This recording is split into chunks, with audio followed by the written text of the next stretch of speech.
We asked you if you were starting a Sixers 30 for 30, when did the process start? What if I told you? This guy says, I would start it with Boston's big three. That caused LeBron James to unite with Wade and Bosh, and then it caused the Sixers to begin their process. Once they saw the direction of the league, they say, we can't go down this road anymore. Everybody's doing this. They're all doing X. We've got to do Y. Buying that? Not a bad spot. Listen, there's a million in my opinion. There's a million pieces to the puzzle. Okay, you know? Well, don't yell at me. No, I'm not yelling. Sounds like it. Nah, we're absolutely excitedly not. talking. We asked you on Twitter if there was a Sixers 30 for 30 on the process. Where would it start? Hiring Sam Hinkie, trading for Andrew Bynum, trading for Drew Holiday, or other. I didn't throw mine in there. My other one, my third one. Okay. You're holding out on us? Oh, well, I'll see what the people say. Keep your submissions coming, 609-403-0973, 609-403-0973. Let us know what you think. What if I told you, ... Where would the Sixers process begin? All right? Now, somebody texted in. He said, I know we aren't discussing the Eagles, but if there was a 30 for 30 on the Eagles, I would go as far back as Doug Peterson seeing potential in Foles and convincing Andy Reid to draft him. How about that, Johnny Mac? I would go with the New York Giants calling Ben McAdoo on his way down the Jersey Turnpike and making him turn around. That's interesting. So essentially the Eagles wanted to hire McAdoo, and the Giants beat them to the punch, and the Eagles Super Bowl run or championship was born. Yeah, and now that it might go back even further. That's just a better story in the fact that Adam Gase was actually plan A, and Ben McAdoo was plan B, and Doug Peterson was plan C. So we kind of talked about that with Andy Reid yesterday when we talked about the Chiefs. There is some luck involved, and there's your luck. They passed on two pretty poor coaches, not of their own volition, and they got a really, really good coach. So sometimes it's better to be lucky than good. Yeah, and they got lucky or good because I saw Howie Roseman named top executive in the league. Who would have thought? Well, he deserves it. And just as I said, but it doesn't matter how good you are, and Howie's done so many good things about rebuilding this roster in record time. You need some breaks as well, and you got a break. They were going to hire different people, and things went in a different direction. But that often happens in professional sports. You can target a particular player in free agency or via trade. You can target a particular player in the draft. Somebody else jumps in front of you, and then the best executives react. And they have good plan Bs and plan Cs and even plan Ds. And I think that's what Howie deserves credit for. As far as building up this roster, and it's been amazing what he's done. And some people won't give him credit for that and say it's Joe Douglas. But Joe is certainly a huge part of that. But when you're in charge, hey, he hired Joe Douglas as well. So he deserves credit for that. That's true. Sometimes people don't give you the direct credit, but you making the decision to hire that guy gives you credit by proxy. Exactly. And that's what the best leaders in organizations and business are, is guys who can sort of identify talent and let them do their jobs. And that's part of it. And that's part of management. And that's part of what Howie was able to do so well.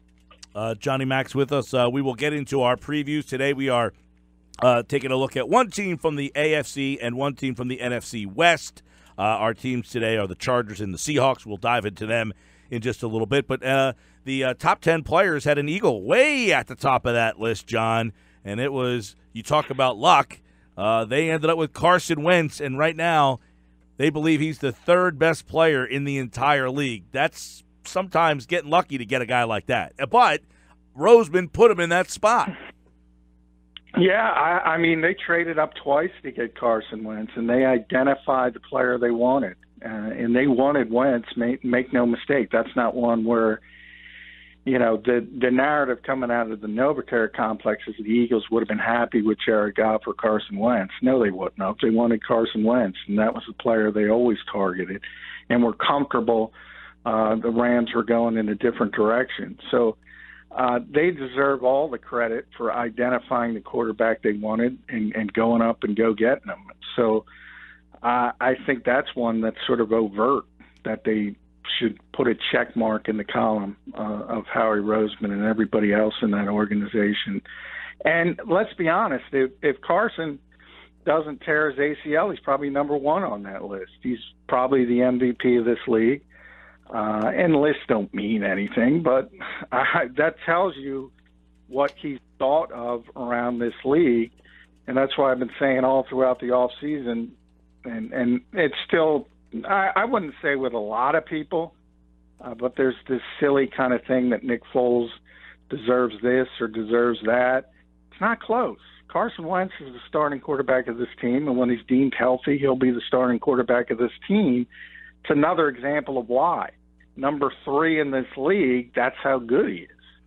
By the way, the top 10, I'll run them off for you real fast there, Pete Thompson. Aaron Rodgers, Von Miller, Drew Brees, Aaron Donald, Todd Gurley, Le'Veon Bell, Julio Jones, Carson Wentz, Antonio Brown, and Tom Brady were the final 10, top 10 players. NFL Network did it last night for the top 100 that they've been counting down essentially all summer long. You know what stands out on that list there, John? You got a bunch of injured guys and some holdouts. Yeah, well, I mean, hey, look, I've been in the locker room when they've handed out these things to the players. The players vote on this. Some take it seriously. Some spend about 10 seconds doing it. I think the guys who get slighted, the guys who get slighted, take it a little more like to heart, right? Yeah, I mean, I wouldn't get all up in arms. I mean, people are not doing film study and breaking it down and saying who's the best. I mean, I tell you all the time, Aaron Rodgers at his height is the best quarterback in this league. I don't think there's any question about it. But this is not the year he should be number one. It's, coming off an injury-plagued year where he's basically out for half of it. And then you have other conversations, like obviously the impact of that position. I would argue the best overall football player is Aaron Donald, but nobody's going to ever vote an interior defensive lineman number one on that list. It's always going to be quarterbacks. If you guys saw the list of MVP candidates, who's on there? Quarterback, all quarterbacks. All right, John, 31 teams are chasing after the Philadelphia Eagles, and we are running down them leading up to training camp on July 25th. We're looking at the divisions today. It's the AFC and NFC West. Today it's the Chargers and the Seahawks. Let's start with L.A., a team that the Eagles played last year in a soccer stadium, filled it up with Eagles fans, and beat them. And then this Charger team came charging late in the year, and many thought they were the best team in that division. So as we look at the L.A. Chargers, is this a much improved team from 1 year ago? Why did they start off so slow and then become the favorite and then finally come up a little short? Well, that's one of those things in the NFL. I think the Chargers have had some issues really over the prior number of years of figuring out how to finish games. And part of that is just you have to learn it through it. And Doug Peterson's talked about that in his first year versus the second year. The Eagles had a lot of trouble closing games. So part of it is just experience with your younger players. Games are going to be close in this league. That's what this league is. So the good teams find a way to make that play or two in the fourth quarter. I think everyone looks at the Chargers and say that's a really, really talented group. So if they can figure it out and all of a sudden the light switch goes on, that's a team that could surprise a lot of people because they're very talented. John, I know it's a big issue for the Chargers. Their kicking game was an issue for them, and you know me and kickers, I always gravitate toward that. Is that something that there's an easy fix for out there? Well, Sturgis is out there. Come on, Pete. You don't have to worry about that. I'm just putting it on a tee for you, buddy. Hey, Caleb was a very good kicker here. I think Mike banned kicking questions, but I'm still going to answer it. Let's be honest. He didn't lose his job here because he performed poorly. Obviously, he got hurt. Jake Elliott comes in. He's the rookie with the big leg. He kicks the 61-yard field goal that a lot of people, including myself, think was the moment that the Eagles sort of started taking off. And next thing you know, they're Super Bowl 52 champions, and you're not going to replace Jake Elliott. So Caleb Sturgis is a good NFL kicker. I'm not saying he's Jan Stenerud or Morton Anderson or he's going to the Hall of Fame one day, but he's above average, and that'll be a big upgrade for them. I was going to ask you about Phillip Rivers, John. In your mind, is he the guy that can take them to the next level? Because it's always been like decent numbers and good seasons, but never to that next level. Yeah, I don't know. He's one of the best pure throwers I've ever seen. I argue right now he's a borderline Hall of Famer. He's got such arm talent. But it reminds me a lot of Warren Moon or somebody like that as prime. We're not necessarily – they had a lot of good teams at times but never were able to get over the hump. And then you sort of start looking – I think he's in his 15th year now. So there's some decline obviously coming sooner rather than later. But he can still throw it with the best of them. So – I hear what you're saying, and in recent years the Chargers have been a disappointment. I think a lot, some of that I think underrated is the fact that they had so many issues with San Diego, and the stadium issue was kind of always looming over them. So maybe even though it's a temporary home and they'll have their new home with the Rams and a $3 billion facility, maybe things can start to calm down. And some of that off-the-field stuff won't be as much of a distraction. But I think if it doesn't improve and Phillip Rivers eventually rides off into the sunset, we are all going to question, there was a little untapped potential there. Yeah, they are the, Vegas favorites to win that division. So a lot of people look at them, but they do have some question marks, including the big spot is tight end. They didn't bring back Antonio Gates, although – they might be kicking the tires on maybe bringing him back. Well, yeah, that's because Hunter Henry. He got hurt, and that's one of those things with the Chargers. It seems every year they have injury issues. And that kind of stuff, if you look around the league, it usually evens out. It doesn't seem to ever even out for the Chargers.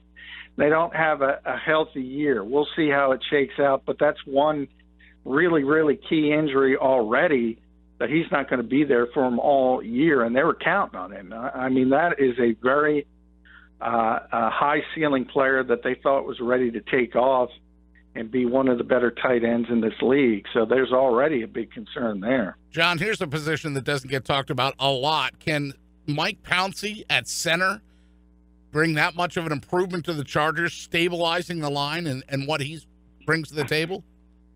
Yeah, he can if he's on the field. There's another guy who's had a lot of injury issues, but obviously change of scenery for him. He's a very good center, tremendously talented, all those years in Miami, obviously. And their offensive line, that has always been an issue for them. And talk about injuries, guys like Feeney and Forrest Lamp, they've had injuries as well. Now they're all projected to be back with Pouncey, Joe Barksdale. Finally, they have a decent offensive line on paper, and that has always been their biggest issue, at least over the past 3 or 4 years. So that figures to be a massive improvement, and Pouncey's, he's a big part of it. All right, let's go over to the second team we're going to take a look at today. That's the Seattle Seahawks. They've got a lot of change, right, John? That's really the story there. This once great defense and running game. They don't have a running back, and their defense seems to be falling apart. What's left? Yeah, well, Russell Wilson's left, and that's pretty good. I mean, there's a guy, when we talk about the elite quarterbacks, for whatever reason, people don't want to give him credit, and I think he deserves a lot of credit. He's so effective in both phases, as far as not only throwing the football, but his ability to extend plays and keep the chains moving at times with his legs. He's just really difficult to deal with. He doesn't make a ton of mistakes, despite the fact arguably made the biggest mistake in Super Bowl history. But talking overall, he doesn't turn the ball over a lot. People are looking at Seattle, and I'm one of them. I think the NFC West has sort of done a 180, and you expect Seattle and Arizona all those years to be 1-2, whoever did it. Now it's the other way around. It's going to be the Rams and the 49ers. But I do think Seattle's going to be in the hunt. They're not going to fall off the table. They're going to be in that 8, 9, 10 win category. But I think their days of being one of the 2, 3 best teams in the NFC every year, I think those are over, and it's because of so many hits they took on the defensive side of the football. And a guy that's not there right now, Earl Thomas. John, is hanging on to Earl Thomas a good move for them? Should they deal him and try to get something, although the interest hasn't been great so far? Yeah, I mean, it's a tough decision because it is. They're sort of trying to rebuild. We talked about this a couple weeks ago a little bit, and they have to. That's the thing about the NFL. You guys were just talking about the NBA and the process and tanking and all that stuff. You don't have to do that in the NFL. You don't have to strip everything bare. So ultimately, I think the Seahawks are going to keep Earl Thomas around. They'll probably sign him to some kind of extension that makes him a little bit happier, gives him some money up front. And then you have 2 arguably Hall of Fame players to build around and sort of reload instead of rebuild. And that's Bobby Wagner and Earl Thomas, who are, 2 of the top 5 players at their particular positions. They still have KJ Wright, which means they have, maybe the 2 best 3-down linebackers in football. So they still have some ammunition.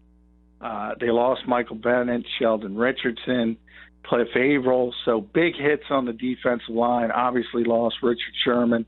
Those are tough people to replace. But there's still some really good talent on that side of the football. All those losses on the defensive side of the football, but how about on the offensive side? That's what they spent their first-round draft pick on, 27 overall on Rashad Penny. Was it wise for them to go running back at 27? Was that a good move? I don't think so, and partially because of who they picked. I mean, most people had the Seahawks. Maybe they're not used to picking in the first round. They usually trade out. And who knows? Maybe they panicked a little bit. Ultimately, we talk about it a lot, is the value at that position. And then you talk about a guy who's probably graded by most as a second, some even a third-round pick. I just don't think the value is there at that particular slot for a player like Rashad Penny. But they need, and obviously, improvement in the running game. It goes hand in hand with the offensive line. They have some similar problems than the New York Giants had, in the fact that they can't run the football. And it's the chicken or the egg. Was it the running backs and the lack of talent there, or was it the bad offensive line? And the truth is, it's been part of column A and part of column B. Hey, John, before we let you go on the Seahawks, so what about this ex-Colts GM, Ryan Grigson, being added to their front office? Good, bad, indifferent? Yeah, it's always good to get. I mean, there's a guy who at one time was thought to be a pretty high-level personnel guy, and obviously they have Pete Carroll runs things, John Snyder. They work very well together. Anytime you can bring on a good personnel person, it's not going to hurt you if you have another voice in the room, similar to what the Browns did. And John Dorsey sort of had Scott McClugan as well, giving him some advice. So I don't think it can hurt.